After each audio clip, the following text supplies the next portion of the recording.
ضربة ركنية لصالح فريق نادي مصر المقصة اللي بيدفع، بيلعب بكامل خطوطه النهارده، بيدفع بخطوطه كلها. جنبنا هنا كابتننا الكبير كابتن محمود درديري على الهواء مباشرة من تعدي الكرة لقدام، وحسام صادق يطلع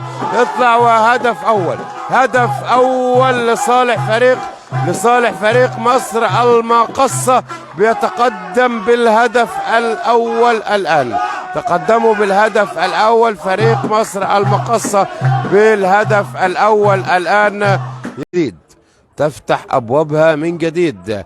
أكرم توفيق رباط صليبي، وأيضا كريم فؤاد رباط صليبي، مصطفى شوبير قطع في الغضروف، يعني سلامات. شوف الكورة اللي قدام وبالتاجي، هدف ولا ايه؟ هدف التعادل بيجيبه لاعب مصر المقصة السابق أحمد سعد، يعود بالتعادل. ابراهيم عليان. نص الملعب اتفتح لمصر المقصة، وشديد قناوي بخبراته الكبيرة في سوسته بيعملها لقدام. احمد سعد بيأتي بالهدف الثاني. احمد سعد وكأنه كان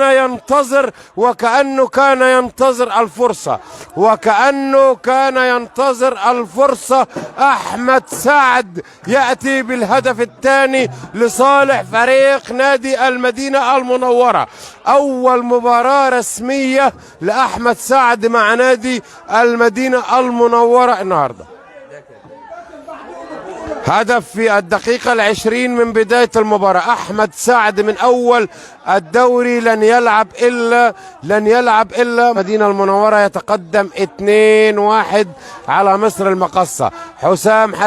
حسام حسن عملها طويلة هناك عند أحمد صابر الباك رايت لفريق نادي المدينة المنورة، عملها هناك. حسام حسن سندها الناحية الثانية هناك عند تعدي الكرة لقدام. هدف ثالث، والهدف الثالث بيأتي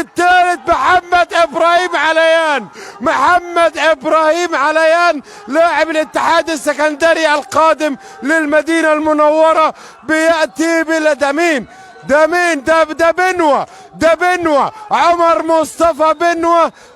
مصطفى بنوة بيأتي بالهدف الثالث، ويكافئ شديد قناوي. عمر مصطفى بنوة يأتي بالهدف الثالث الآن لصالح فريق مصر المقصة. ركلة جزاء، قميص رقم 4، وبيسجل الهدف الثاني لفريق